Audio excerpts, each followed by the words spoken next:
Back here on the Bernie and Sid Show, every now and then we get a guest on the line that is just so huge. We get guests all the time. We do 4 or 5 a day, but sometimes there are such special people. Olivia Newton-John is one of those people. No doubt. Dedicated her life to wellness, and she's been through a couple of very courageous battles herself. But above and beyond that, just the fact that she played such a major role in all of our childhoods, all of us, from her singing hits to, of course, her role as Sandra Dee on Grease. Just a part. She may be from Melbourne, Australia, but she is a part of Americana, and we love her. So let's welcome her to the Bernie and Sid Show, Olivia Newton-John. Good morning, Olivia. Good morning, Bernie and Sid. How are you? Oh, always great. Good when you're on the line. Always good. And congratulations. We know that, of course, Don't Stop Believin' came out in bookstores back on March the 12th. It's already been a huge success around the world. I did get a kick on your Twitter account this morning, Olivia, reading it. You talk about, on the audio book, in Don't Stop Believin', that very first screen test with John Travolta for the movie Grease. What was that like? It was scary, of course. I was concerned that I was too old. I was all of 29 years old, and now I look back and I laugh at myself. But, it's all relative to how old you are, of course. And I was worried that I couldn't pull off a 16-year-old, and so I asked for a screen test. And thank goodness it went really well. It was a little nerve-wracking in the beginning, but once we got going, and John and I had a great rapport and chemistry, and it was great. You were perfect. I mean, they did say for a couple of people, Stockard Channing, too, who played Rizzo. I think she was worried about looking too old also to be a high school student. There was a bunch of that coming from the cast. I know you know that, but you weren't the only one. But in the end, it was a perfect mix. All of you were terrific. Yeah, I think it all worked out because none of us, as Travolta said to me, none of us are teenagers, so it'll all work out. It's Hollywood. So it was, of course, it was a great experience. It certainly was, Olivia Newton-John. And, of course, your career really took off after that movie. You had a couple of singles, hits from it.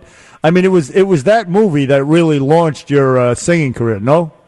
No, actually, I had quite a bit of success before the movie, and that was one of the reasons I was nervous about doing it, because I had made a musical movie in England a few years before. It was supposed to be the next big thing, and it didn't happen. So I thought, oh, no, here we go again. Maybe I shouldn't do this because my music was doing so well.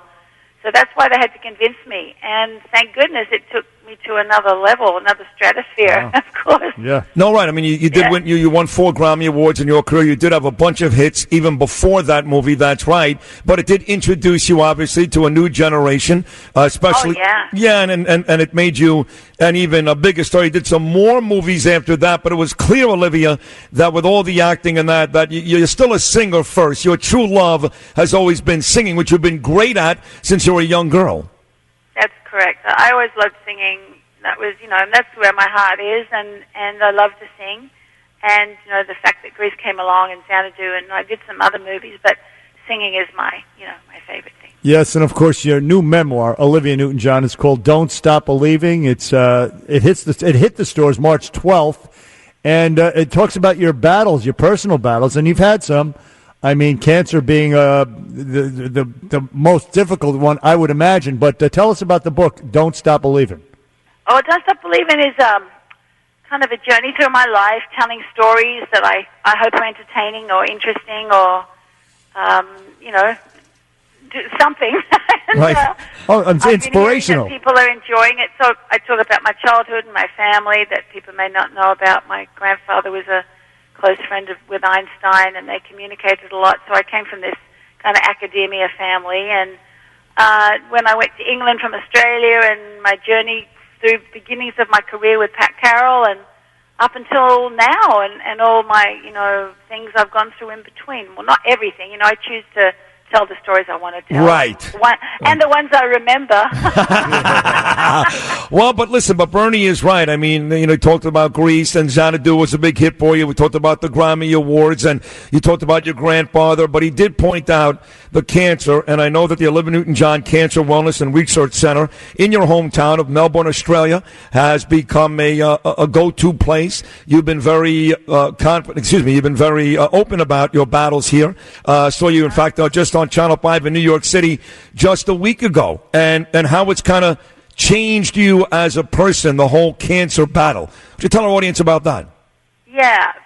Firstly, I choose not to call it battle because saying battle and war and fight sets up like this visual of fighting and war, and it's kind of a bit exhausting for my body. So I choose to say I win over it. I'm going to win over it, and I am winning over it. I'm living with it, and I'm winning over it. And I think that, for me, is a healthy way. And, like other people live with other chronic things, that's what I'm doing, and I'm doing really well.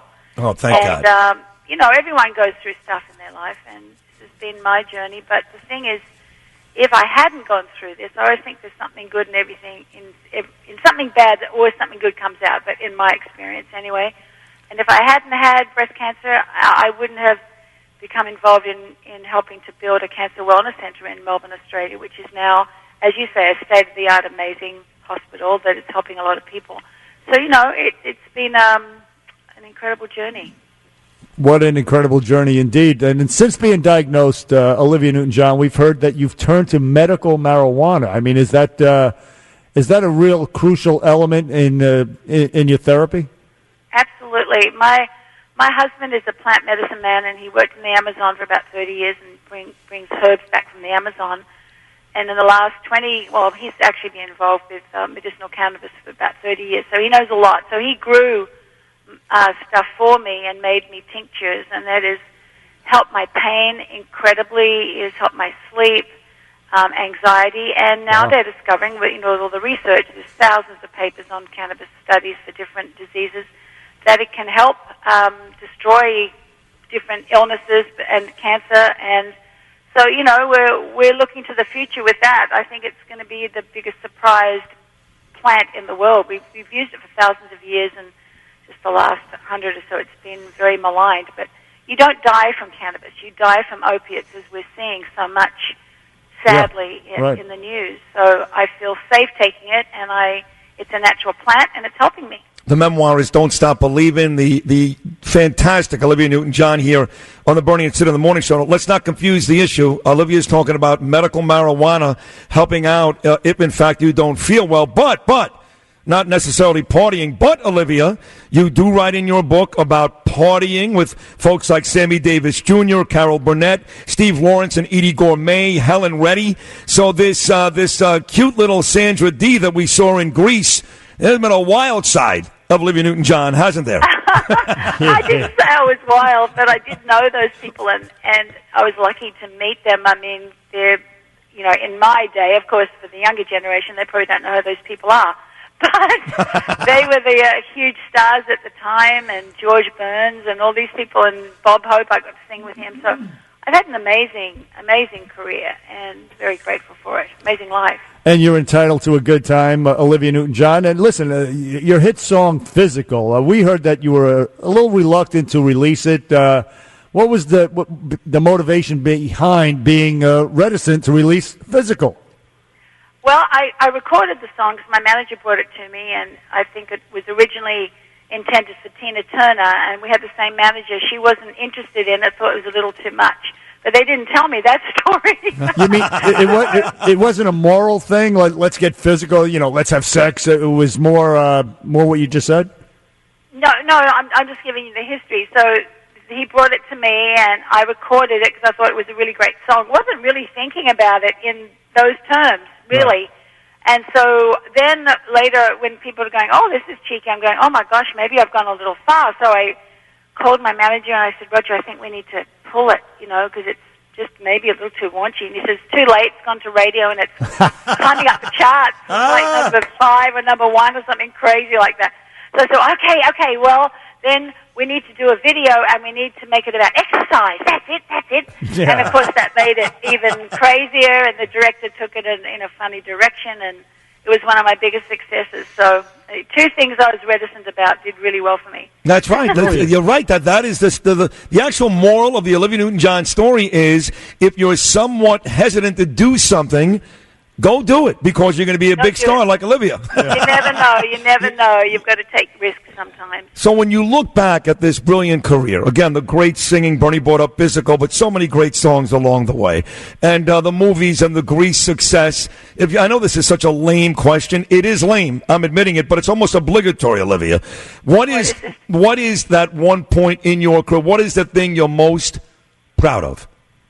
Oh gosh. Well, the most proud of is having my daughter Chloe, of course. Oh yeah. In my life, I'm sure if you have kids, you relate to that one. We both have daughters. You know exactly what you're talking about. All three of us, as a matter of fact. Yep. Yeah, and she's a special girl. And in my career, I'm proud of Greece. Of course, it was a huge thing. Dancing with Gene Kelly and Xanadu was a huge thing. But what always comes to mind is singing for my country for the Olympic Games in 2000.